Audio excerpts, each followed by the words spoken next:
గౌతమ్ అయితే మళ్ళీని ఎత్తుకొని అలా తీసుకుని వెళ్ళి ఒక తోపుడు బండి మీద అయితే వేస్తూ ఉంటాడు. అలా తోపుడు బండి మీద సెర్చ్ చేసి మళ్ళీని వేసి అక్కడి నుంచి అయితే ఎక్కడికో తీసుకుని వెళ్తాడు గౌతమ్ మళ్ళీని. ఇక అరవింద్ అయితే ఇలా అంటూ ఉంటాడు, నువ్వు కోరిన కోరిక వల్ల ఇప్పుడు గౌతమ్ మళ్ళీ అడవిల పాలు అయ్యారు. అప్పుడు మందార మాటలు విన్న కైకేయి వల్ల రాముడు సీత అడవిల పాలు అయినట్లుగా ఇప్పుడు నీ వల్ల వాళ్ళు అడవిల పాలు అయ్యారు అని చెప్పి అరవింద్ అయితే మాలినితో అంటూ ఉంటాడు. ఇక గౌతమ్ అయితే మళ్ళీని తోపుడు బండి మీద అలా తీసుకెళ్తూ ఉంటాడు. అటుగా వెళ్తూ ఒక గుడి దగ్గర అయితే గౌతమ్ అయితే మళ్ళీని ఆపుతూ ఉంటాడు. అక్కడ ఒక ముసలమ్మ ఉండడంతో ఆ చుట్టూ ఒక చీరనైతే కడుతూ ఉంటాడు మళ్ళీ చుట్టూ. ఆ చుట్టూ కడుతుంటే ఆ మంత్రసాని నుంచి మళ్ళీకి పురుడు పోస్తూ ఉంటుంది. అలా తనకి నొప్పులు వస్తుంటే కాలుకి చేతులకి నూనె రాయడం అవి చేస్తూ ఉంటుంది. ఇక గౌతమ్ అయితే అక్కడున్న అమ్మవారికి మొక్కుకుంటూ ఉంటాడు. అలా మొక్కుకుంటూ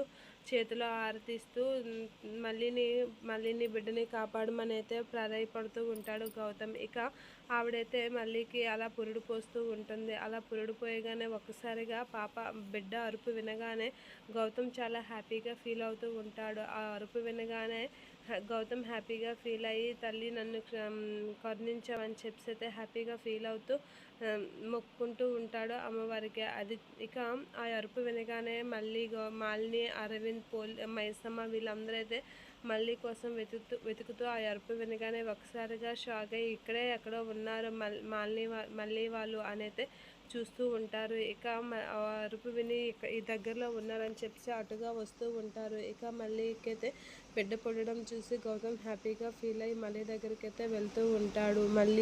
మళ్ళీని చూడడానికైతే వెళ్తూ గౌతమ్ అయితే చాలా హ్యాపీగా ఫీల్ అవుతూ ఉంటాడు తన బిడ్డని చూసి.